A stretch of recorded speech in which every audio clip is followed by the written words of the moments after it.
Hello everyone, and thank you for replicating with me. To begin, using some screenshots like the ones in my thumbnail, I drew a sketch. Then I picked up my first pattern ever from Joann's. You probably aren't going to find this exact pattern, or patterns, and that's okay, because we're only using this to help with sizing. I didn't use a pattern for the hood, just draping and pinning. Now my pattern had mix and match options. I needed B's arms and C's skirt length.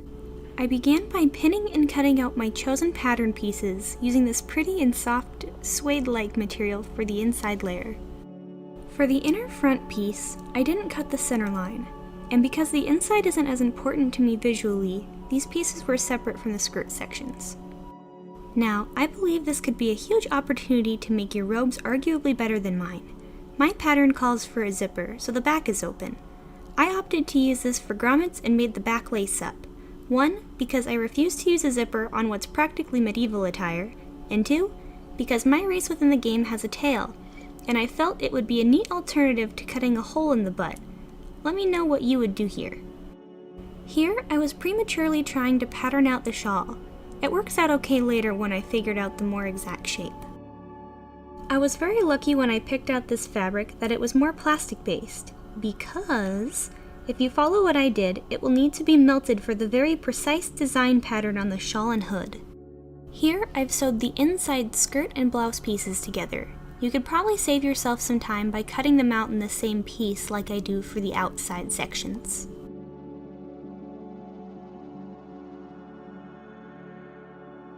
Here, I've pinned my inside to my outside pieces. Now normally, I wouldn't mention things I could have done differently. I think anyone putting their videos under tutorial should strive for perfect results. However, I dug forever to find an image of the sleeve seams, and it wasn't until shopping in solitude that I realized I should have sewn my sleeve seams straight over the shoulder. It doesn't bother me too horribly because the shawl covers the shoulders anyway.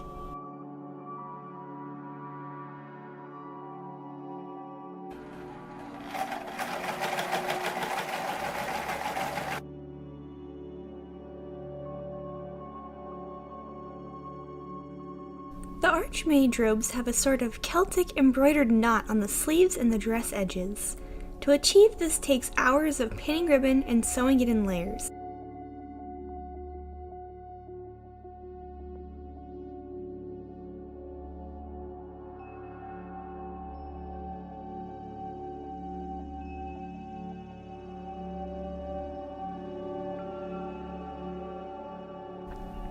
The knots on the skirt portion are larger and become more of a 3D style after sewing. To make all of the detailing uniform, I did go through many screenshots on my phone to cut out each knot. I then divided the length I had for my robes to get that amount. Most of my knots were slightly over or under 3 centimeters depending on placement. To keep the inside loops of my knots from fraying, I burned all cut sides before sewing. After all of that, I folded and sewed 2 pieces of ribbon on the outside and one underneath book style. I used 2 pieces outside because I wanted the gold ribbon as a darkening layer so I could see my path when I sewed over top the outside white ribbon. Otherwise, it would have a visible gray tone underneath.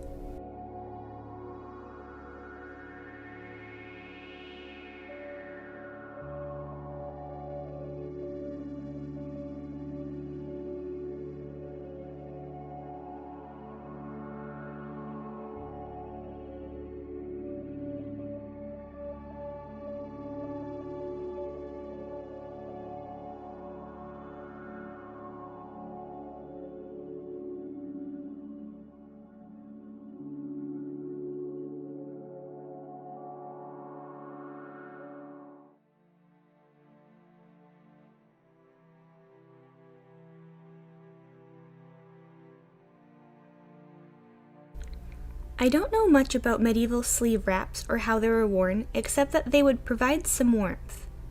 I wanted this to be a one-piece article of clothing, so I sewed sleeves inside of the previous sleeves that my arm wraps would be attached to.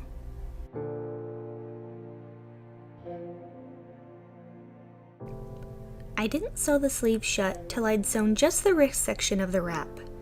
I used a linen-like ribbon with wire inside. The wire is nice if you'd like your wraps to maintain their shape.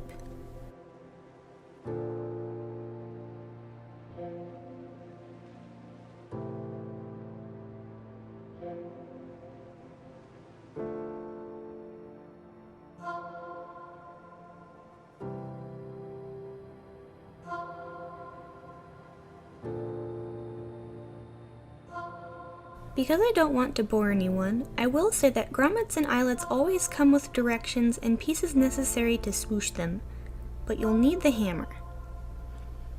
To reduce the chance of fraying, I used my leather burning tool to create the holes. If you choose grommets over a zipper, you can simply buy silver ones. I only painted over mine to create a weathered appearance.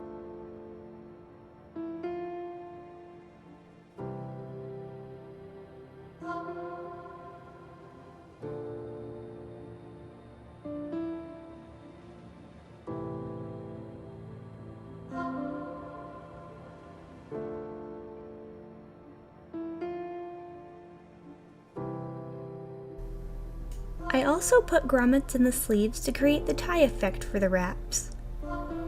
Don't forget to add them in the neckline. My layers were very thick, so I saved this step for later because I was worried I'd break my only needle. This is the final shape of the shawl. It does have seams that come from the center of the shoulder down. The look of the shawl appears to be embroidered detail, but a better way to do that for this material was to mark every straight line from the inside, so a light visible seam with the machine, flip it right side outward, then go over it and melt the material with the leather burning tool. Please test your material first. I care about you guys, and don't want you to light your project or your homes on fire.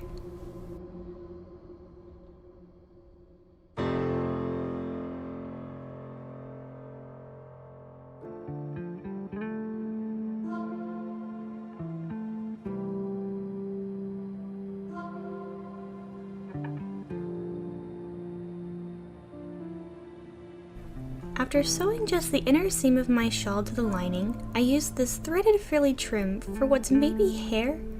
This made the texture I felt the game did. Then you can simply trim it to create a shaggy look.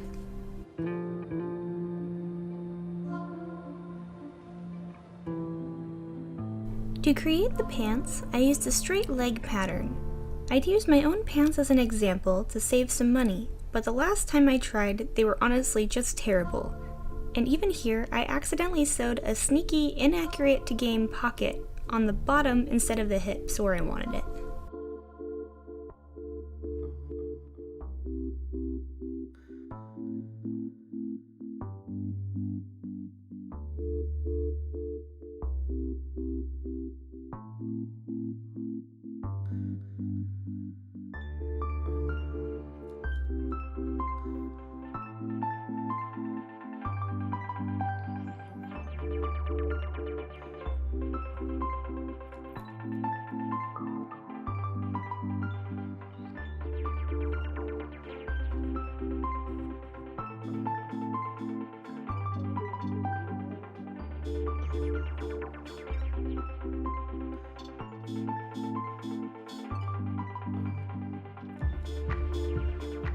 I was running out of ribbon when I began the straps around the knees, so I really only recommend the hook latches here.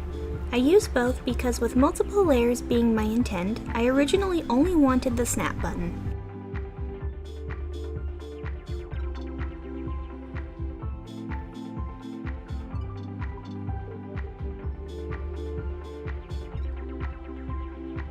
Here, I'm going to be making Sathos Arin's amulet with Sculpey clay and creating a mold to pour a liquid plastic casting. I'm also making the crystal piece at the top center of the hood in the same manner.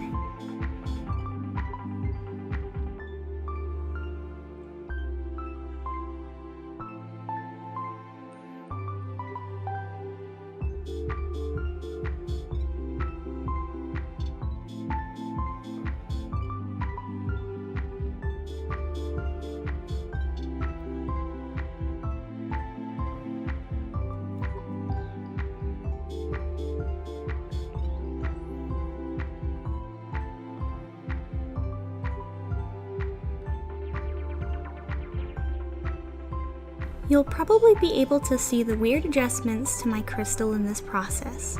It took several attempts to get the look I needed.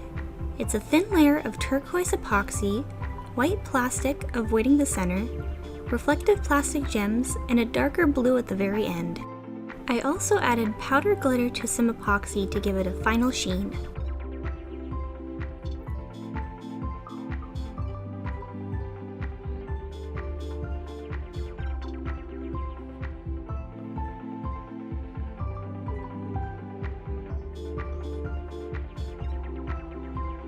At this point, it was apparent my robes were too pretty for someone roaming Skyrim, so I made some coffee and used a little bit of baking soda to decrease the acidity.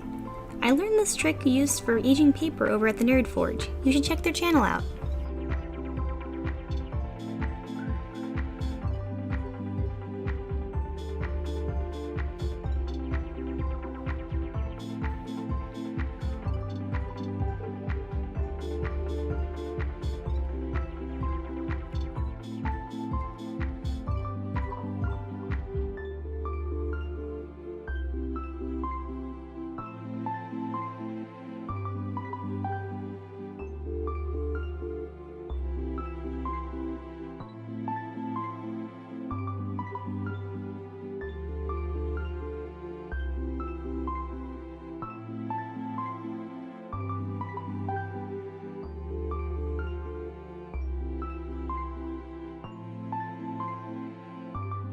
One reason this took so long to get out for you all is because every time I purchase material, it happens to be on the end of the roll, so I had to buy more online, and Joanne's shipping is upsetting to say the least. It's also my own fault for messing up the hood in the first place. Here is the final shape of the hood with the seen lines drawn inside.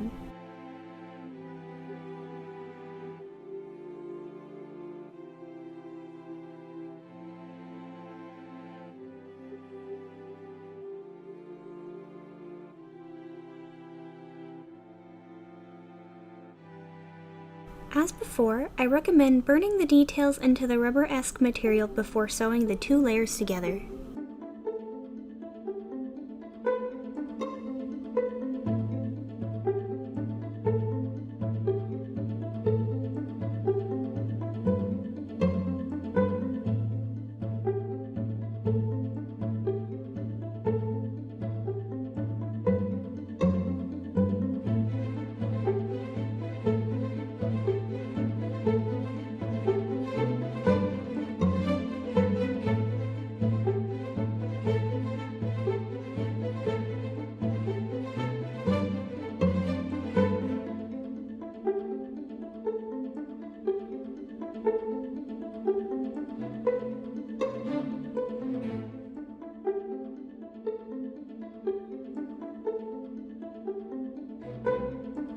I should have done this earlier, so I did have to use a seam splitting tool on the shawl, but I noticed the hood seems to just float perfectly snug to the robes in Skyrim, so I sewed super magnets into points about the shawl and bottom of the hood to make them undetectable.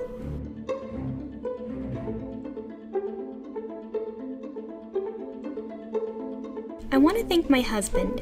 I did this video all while going through physical therapy, and it accumulatively was over $800. Ouch.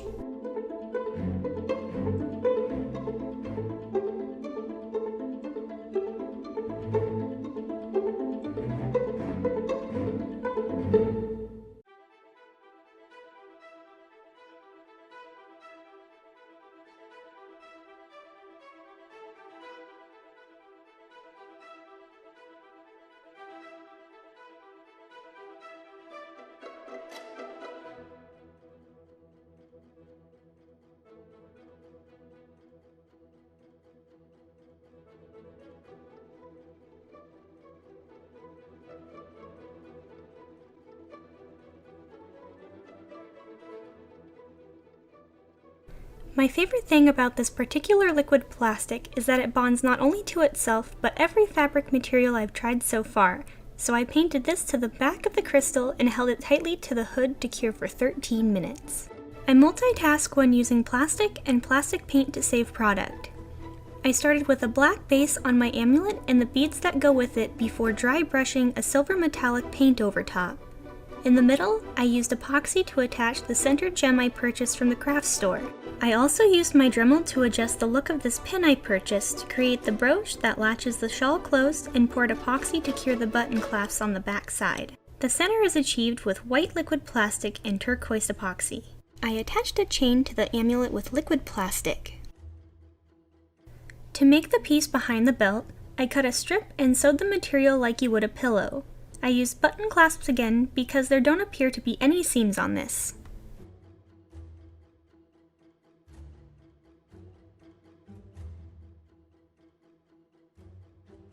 Now these robes come with a satchel and a coin purse. I have no idea how I'm able to carry my Wabbajack, 3000 septums, an extra suit of dragon scale armor, and a whole juniper berry crostata in here, but I seem to do just fine. I used this very handy leather wallet belt attachment I own to measure out the satchel, and just made a scratched teardrop cutout for the purse. The leather I used to be a part of an old leather chair. You can hand sew this with a box stitch or use the sewing machine if it will handle your leather's thickness.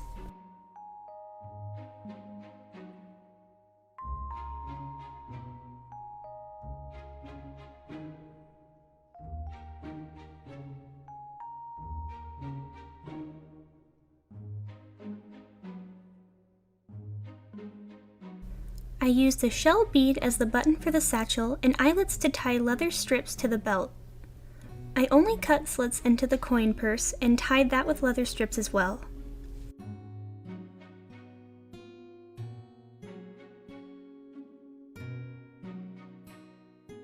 Every video I post is the first time I've made said item, with an exception to my Ultralord action figure. I really want you all to know I have no doubt in my mind you can do these at home as well. Needless to say, this is my first belt.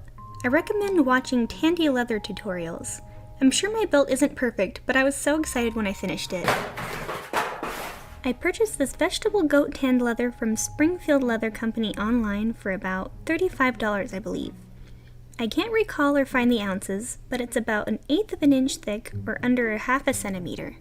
This cut will come out better if you have a large workbench surface. This is all I had. And I wouldn't sully any material by cutting straight down the middle, but this was the longest section and the length was needed.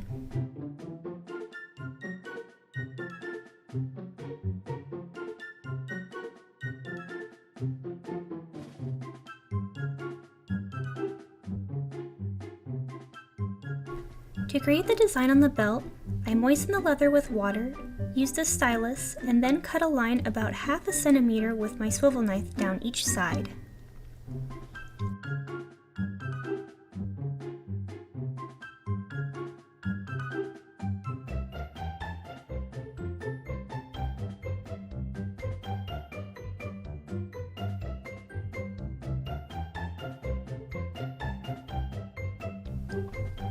To make the knots, I measured out 24 and marked each overlap with my stylus. Then proceeded to draw the knots using the same tool, deepening the lines till I was happy with it.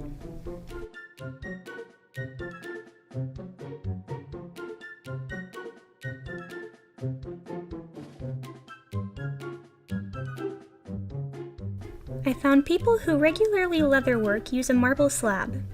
I only own a cheese slicer. Worked great. I used several background stamping tools to give everything surrounding the knot loops definition.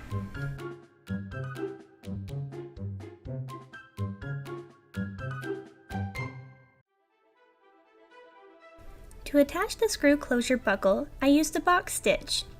I can't recommend just one video because there are plenty of great tutorials out there.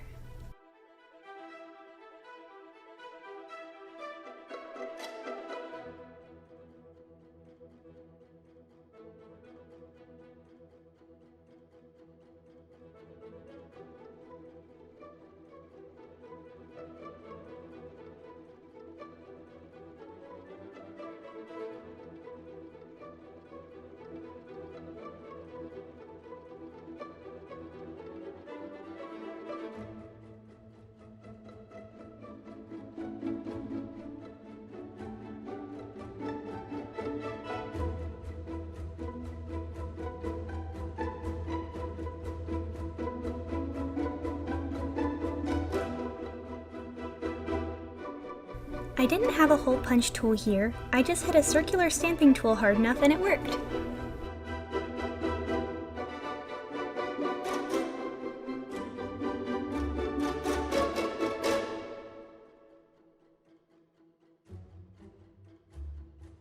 Here, I used a paintbrush and Fibing's leather dye to give depth, using rubbing alcohol as a thinner so my leather didn't turn yellow.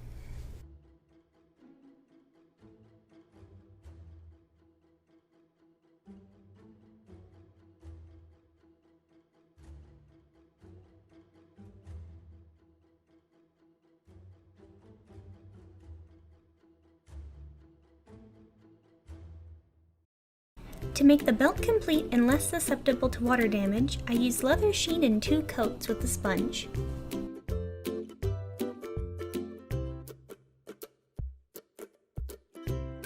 I want to thank you all so much for getting this far, and let all of you subscribers know how much I appreciate your support.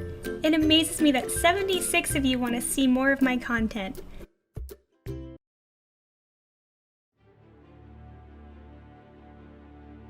I'm sure you've made note of who's been the most helpful during your time here, Archmage.